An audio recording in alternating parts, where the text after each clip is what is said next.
Welcome back. آپ دیکھ رہے ہیں سیاست من ہے. ہم بات کر رہے ہیں P M L N versus P T I, Sheikh Rohail Asghar صاحب کے ساتھ. شیخ صاحب, ایک ویڈیو بڑا وائرل ہوا تھا یوٹیوب پہ, جس کو آپ لوگ شاید اتنا ویٹ نہ دیں, لیکن کافی دیکھا جاتا ہے. یوٹیوب بھی پاکستان میں 4 ملین انٹرنیٹ یوزرز ہیں, سب ایکسیس کرتے ہیں یوٹیوب کو. وہ ایک صاحب تھے, تھوڑے کنفیوز تھے. ان آئی لو نیو یارک سٹی کی انہوں نے ٹی شرٹ پہنی ہوئی تھی, اور وہ کہہ رہے تھے اتنی گرمی میں کون نکلتا ہے انقلاب لانے کے لیے, ہمارے گھر میں بھی پردے ہوتے ہیں. وہ عمران خان صاحب کے سپورٹر تھے. سر, جمہوریت وہ طرز حکومت ہے کہ جس میں آپ لوگوں کو گنتے ہیں, تولتے نہیں ہیں. ایسے لوگ زیادہ ہیں, اور آپ کے جیسے سمجھدار پی ایم ایل این کے 35+ ووٹر کم ہیں. اگر یہ مینڈیٹ ریئلائز ہو جاتا ہے, اگر نادرا کی ووٹنگ لسٹ اپڈیٹ ہو جاتی ہیں, تو اسی بنیاد پہ غلطی ہی صحیح, لیکن آپ سمجھتے ہیں نا کہ یہ غلطی ہو سکتی ہے. جعفر صاحب, میں آپ کو ایک عرض کروں کہ میں نے کافی عرصہ اپنے والد کا بھی الیکشن دیکھا, اپنے بھی الیکشن دیکھے. یہ ایک میں آپ کو عرض کر دوں کہ جو پولنگ ڈے والے دن, یہ جو میں سنتا رہتا ہوں, خان صاحب کی یہ باتیں سنتا ہوں, کیونکہ آج تک ایک آدھ الیکشن لڑا انہوں نے, بار اس کے بعد تو بیچارے وہ اس میں آئے ہی نہیں. اور اب پتہ نہیں جتنی بڑی بڑی باتیں کرتے ہیں, اب آپ بھی سمجھ سکتے ہیں یا وہ سمجھتے ہوں گے کہاں سے وہ سلیپ کر کے آئیں گے. میں تو بس سنتا ہوں. دیکھیں نا, میں باتوں میں آپ کو بہت ساری باتیں ایسی ہو جائیں گی جو میرے ذہن میں آئیں گی, اور میں آپ سے کہہ دوں گا, اور وہ ان کو شاید اچھی مناسب یا اچھی نہیں لگیں گی.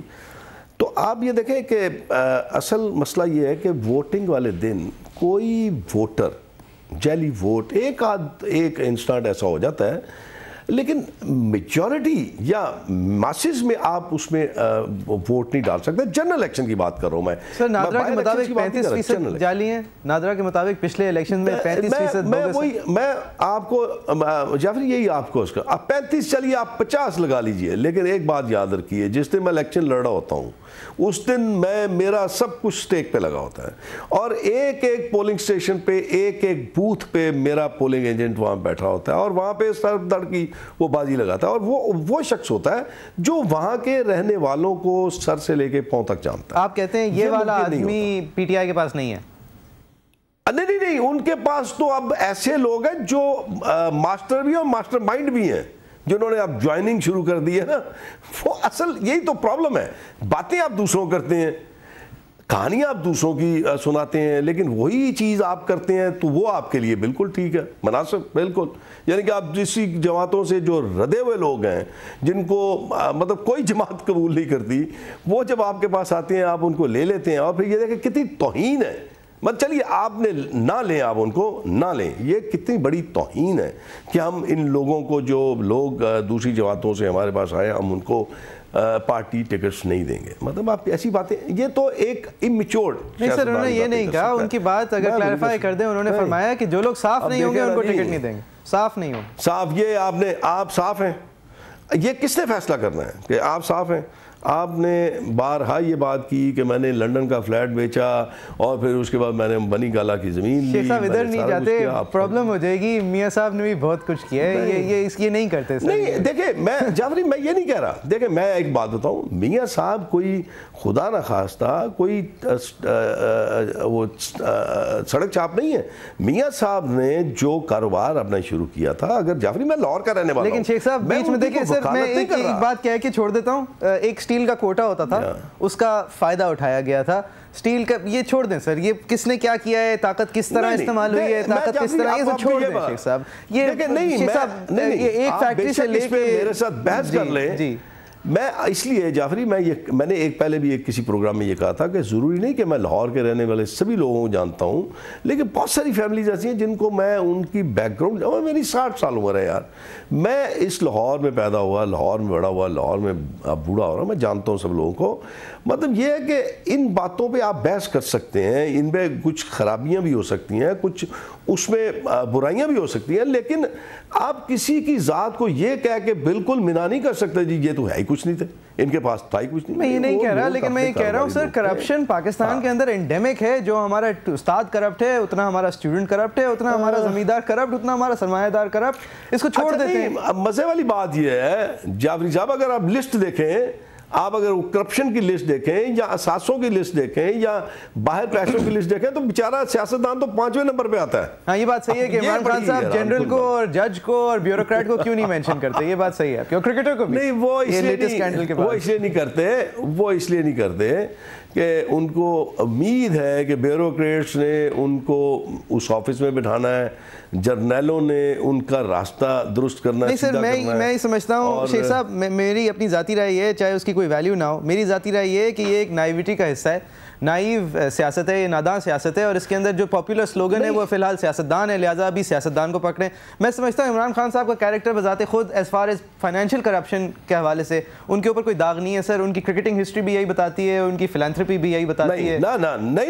نہیں, جب میں یہاں پہ آپ سے احتساب کروں گا, کتاب پڑھ لیجیے ان کی. شیخ صاحب وہ جو آپ نے نقطہ اٹھایا ہے اس کی وجوہات جو تھے اس وقت, اس کے جو اس وقت ایٹماسفیئر تھا بالکل فرق تھا سر. یہ تھوڑا بلو دی بیلٹ ہوتا ہے. یہ کوئی طریقہ نہیں ہے, یہ کوئی طریقہ نہیں ہے کہ آپ پاکستان کی جیت پہ جوا لگا لیں, پاکستان کی ہار پہ نہ لگائیں. یہ تو نہیں شیخ صاحب, یہ پاکستان کی جیت پہ جوا بھی کسی وجہ سے لگایا گیا تھا, اس کی ایک وجہ تھی, وہ ایک سرکمسٹانسز تھے. وہ وجہ دیکھیں نا جعفری, وجہ تو پھر ہر کوئی پیدا کر لے گا. مجھے آپ میرے پہ آپ گند پہن گئے, میں اس کی کوئی وجہ. اچھا ٹھیک, میں ان کا صحیح ہے, میں ان کا ان سے میرے خیال میں ہم سیاست میں رہیں, سیاسی عمل کو سیاست کی نظر سے دیکھیں تو میرے خیال میں زیادہ بہتر رہے گا. کہ میں نے اپنی رائے آپ کو یہ دی ہے کہ میں اگر وہ جلسہ گاہ میں انہوں نے جو کچھ کہا, مجھے صرف ایک بات پہ ان کے اختلاف ہے کہ اس ملک پاکستان میں سب سے بڑے کرپشن کے جو ہوئے ہیں وہ وفاق میں ہوئے, اور اس وقت جو عالم انرجی کا ہے وہ سب کے سامنے ہے, اور جو انڈسٹری کا عالم وہ بھی آپ کے سامنے ہے. سر اس کے تو سب سے بڑے سٹیک ہولڈر آپ لوگ بھی تو ہیں سر. اس کے جتنا بڑا سٹیک ہولڈر پیپلز پارٹی ہے اتنی بڑی سٹیک ہولڈر پی ایم ایل نواز ہے. جتنے لوگوں نے 15 سال کے اندر پالیسیز بنائی سب سٹیک ہولڈرز ہیں سر. 15 سال میں لگتا ہے ایک نیوکلیئر پلانٹ, 8 سال میں لگتا ہے ایک کول پاورڈ پلانٹ. نہیں آپ دیکھیں میری بات ذرا غور سے ذرا تھوڑا سن لیجئے گا. پچھلے 15 سال سے وفاق میں پاکستان مسلم لیگ نون نہیں ہے, پچھلے 15 سال سے. یہ آپ ذہن میں رکھیں اپنے. ایک بات تو. دوسری بات, جب میاں نواز شریف صاحب 1997 میں آئے یا 90s میں آئے یا 97 میں آئے تو 99 تک تو آپ تھے وفاق میں. نہیں, میں وہی 97 میں آئے نا, 97 میں 99 اکتوبر تک تو آپ تھے وفاق میں. میں وہی کہہ رہا ہوں نا, 97 میں آپ کا الیکشن ہوا, 99 تک آپ رہے. جی 2.5 سال جی. نہیں آج سے 13 سال پہلے نواز شریف صاحب آئے جی. نہیں آج سے 15 سال پہلے. آپ 15 سال پہلے چلے جائیں نا, میں وہ بھی بحث نہ کریں. آپ دیکھ لیں اس ادوار کے 2.5 سال کا ادوار دیکھ لیں میاں صاحب کا, تو آپ کو اس میں کچھ اچھائیاں نظر آئیں گی. یہ نہیں میں کہتا کہ بہت ساری وہ دودھ اور شہد کی نہریں بہہ گئی تھیں, لیکن آپ کو وہاں پہ بھی کچھ پاکستانیت نظر آئے گی, کوئی پاکستان میں کچھ ڈیولپمنٹ ہوتی نظر آئے گی, کوئی پاکستان کے لیے بہتری ہوتی نظر آئے گی. لیکن آپ یہ کہنا کہ 15 سال کی پچھلے جتنی وفاق کی برائیاں ہیں آپ میاں صاحب کے کھاتے میں ڈال دیں, تو میرے خیال میں صرف انرجی پالیسی کے حوالے سے یہ رینٹل پاور کی جو پرابلمز آئیں اور پھر ان کو فارورڈ جو کیا گیا, چاہے پیپلز پارٹی کی حکومت میں کیا گیا ہو, آپ نے اسی سٹیٹس کو کے ساتھ گئے کیونکہ اس میں آپ کے زیادہ تر لوگوں کا زیادہ تر مفاد تھا اور فارورڈ پلاننگ نہیں تھی. چاہے مفاد نہیں بھی تھا تو فارورڈ پلاننگ فورسائٹ نہیں تھی. اس پرابلم میں جتنی بھی سٹیٹس کو کی جماعتیں ہیں وہ سب ملوث ہیں. صرف رینٹل پاور کی بات نہیں کر رہا میں, پاور پروجیکٹس کی بات کر رہا ہوں. جی پاور پروجیکٹ کی بات کر رہا ہوں میں. اب دیکھیں نا پچھلے, آپ دیکھیں سپریم کورٹ نے 2 پہ اپنا ایک سو موٹو لیا ہے, یہ چیچو کی ملیاں اور دوسرا ندی پور کا. اب دیکھیں نا, اب اس میں پنجاب گورنمنٹ کا یا پاکستان مسلم لیگ کا کیا اس میں قصور بتائیں کیا ہے؟ یہی قصور ہے نا کہ وہ یہاں پہ لگانا چاہتے ہیں اور اس سے بجلی پیدا کرنا چاہتے ہیں. وہ بجلی ساری جائے گی نیشنل گریڈ میں, تو اس کا فائدہ تو پاکستان کو ہوگا, پاکستان کے عوام کو ہوگا. پاکستان مسلم لیگ نون کو تو فائدہ اس کا یہ ہوگا کہ یہ انیشیٹر ہے. اب اس میں آپ ایک طرف تو آپ ہاتھ باندھ دیں اور دوسری طرف یہ کہ الزام بھی دیں کہ یہ آپ نے کرنا ہے. میں جو بات آپ سے کہنا چاہ رہا تھا کہ اس وقت جو غربت کا عالم ہے, غربت کا عالم وہ اس لیے ہے, جعفری آپ مجھ سے زیادہ بہتر سمجھتے ہیں, کہ دڑا دڑ آپ نوٹ چھاپ رہے ہیں, آپ کی کرنسی ڈی ویلیو ہوتی جا رہی ہے. غربت کا ایک وجہ ہے وہ, یہ اس کو نائیولی آپ ایکسپریس کر سکتے ہیں. غربت کی انفلیشن کی ایک وجہ ہے ہمارے امیر ٹیکس نہیں دیتے. اگر ہمارے امیر ٹیکس دینا شروع ہو جائیں تو ساری پرابلم سالو ہو جائے گی. اتنا سمپل ہے. میں یہ نہیں کہہ رہا ٹیکس چور ہے, میں یہ نہیں کہہ رہا کرپٹ ہے. ہمارے امیر پاکستان میں 100 میں سے 1 پاکستانی ٹیکس دیتا ہے, وہ بھی میرے جیسا بیچارہ جس کی سیلری میں سے کٹ جاتا ہے.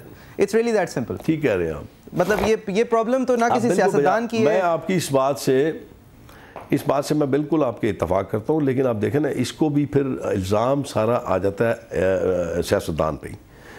اب میں یہ نہیں کہتا کہ سیاستدان جو ہے وہ بڑا پوتر کوئی ایسی ہے نہیں سر، الزام شیخ صاحب میں آپ پہ الزام نہیں لگاؤں گا اس بات میں. میری نظر میں ایک نسل یا ایک ذات ہے ہمارے ہاں امیر ہونا، وہ ٹرائب سے بڑھ کے ہے، اور جو امیر آدمی ہے وہ امیر پہلے ہے، سیاستدان بعد میں ہے. لہٰذا وہ جتنی بھی سیاست کر لے وہ امیر پہلے رہے گا، اور امیر کے مفاد میں ہے پاکستان میں رہنا، کیونکہ پاکستان کے اندر جتنا آسان ہے ٹیکس سے بچنا اتنا آسان پوری دنیا میں کہیں نہیں ہے. نواز شریف صاحب کی بھی ٹیکس اسٹیٹمنٹس جو ہیں وہ ماربڈلی لو ہیں، باقی سب کی بھی ہیں. مطلب سب لوگ جو ہیں ٹیکس ایویژن بری ہے. جعفری یہ بھی غلط پرسیپشن ہے، اس میں بھی غلط پرسیپشن دی گئی، اور یہ بھی خان صاحب نے دی. خان صاحب نے کہا 5,000 سر، خان صاحب نے کہا 5,000 وہ غلط تھا. میرے شو پہ احسن اقبال صاحب آئے، انہوں نے بھی کہا کہ یہ ملا کے میرے خیال سے 18 لاکھ روپے ٹیکس دیتے ہیں سال میں. سر وہ بھی بہت ہی عجیب ہے، 22 لاکھ. اب یہ سب ملا ملو کے مطلب میں یہ سمجھوں کہ پاکستان کے سب سے بڑا اسٹیل ٹائکون جو ہے اس کی 80 لاکھ روپے انکم ہے. مطلب یہ تو بری بات ہوئی نا سر. اب آپ دیکھیں، اب آپ پھر وہ دیکھیں نا، اب آپ کو انفارمیشن نہیں ہے. اب مسئلہ یہ ہے کہ جو سٹیل ٹائکون آپ جو کہہ رہے ہیں، ہاں یہ کسی زمانے میں تھا، خدا گری کے رحمت کرے میاں شریف صاحب کو، جب یہ پوری فیملی انٹیکٹ تھی، سب کٹھے تھے. اب ان کا آپس میں سپلٹ ہو گیا ہوا ہے. اب اس کا اب تو ان سب فیملیز کا آپس میں بٹوارا ہے. جو سٹیل سارا سٹیل کا سٹیل تھا وہ میاں صاحب کے اپنے قدر کو پھر بھی 7 لاکھ روپے ماہانہ سے تو بہت زیادہ انکم ہے نا سر، چاہے آپ اس کو 500 میں ڈیوائیڈ کر دیں. نہیں جعفری، آپ تھوڑا سا میری غور کر دیجیے. اگر آپ میاں صاحب کا ذاتی پوچھتے ہوں گے تو جو میاں صاحب کے، اب میں اکثر و بیشتر کہتا ہوں کہ پاکستان میں رہ کے اس لیول پہ جا کے آپ چھپا نہیں سکتے. چھپانے سے مراد یہ ہے کہ آپ کے اگر شیئرز ہیں کسی کمپنی میں، جو پبلک لمیٹڈ کمپنیز ہیں، تو اس میں آپ ان کو چھپا نہیں سکتے. منیمائز ضرور کر سکتے ہیں سر. اکاؤنٹنٹ ایگزسٹ اس لیے کرتے ہیں. مطلب شیخ صاحب دیکھیے بہت میں میاں صاحب کو، چلیں میں میاں صاحب والی تنقید تھوڑا ریوائنڈ کر دیتا ہوں. یہ میں پہلے کر چکا ہوں. مجھے آپ کی طرف سے ایک جواب آ چکا ہے کہ نہیں جی انہوں نے سب کچھ ڈیوائڈ کر دیا ہے، سب کچھ بانٹ دیا ہے، اور اب وہ منیمل انکم پہ رہتے ہیں. میں اس جواب کو ماننے کے لیے تیار نہیں ہوں، لیکن اس کو یہاں پہ چھوڑ دیتے ہیں کہ پاکستان کا ہر امیر آدمی ٹیکس ایویڈر اس لیے ہے، اس لیے نظام اس نے خود بنایا ہے، اور نظام اس کے مفاد میں ایسے ہوتا ہے کہ ٹیکس سے بچنا زیادہ آسان ہے، ٹیکس دینا زیادہ مشکل ہے. اگر آپ FBR کی ویب سائٹ پہ جائیں، CBR کی ویب سائٹ پہ جائیں اور اپنا ٹیکس جمع کرنے کی کوشش کریں تو آپ کو 3 دن لگیں گے، کیونکہ 3 دن تک ویب سائٹ یا تو ہینگ ہوئی ہوگی یا آپ کو سمجھ نہیں آ رہا ہوگا وہ آپ سے چاہ کیا رہی ہے. ہم شیخ صاحب سے بات کر رہے ہیں نوجوان ورسز دا اولڈ اسٹیٹس کو کے حوالے سے بات کر رہے تھے. اسی موضوع کو ہم کنٹینیو کرنے کی کوشش کریں گے ایک بریک کے بعد. آپ دیکھ رہے ہیں سیاست بنائے. Back with you after break.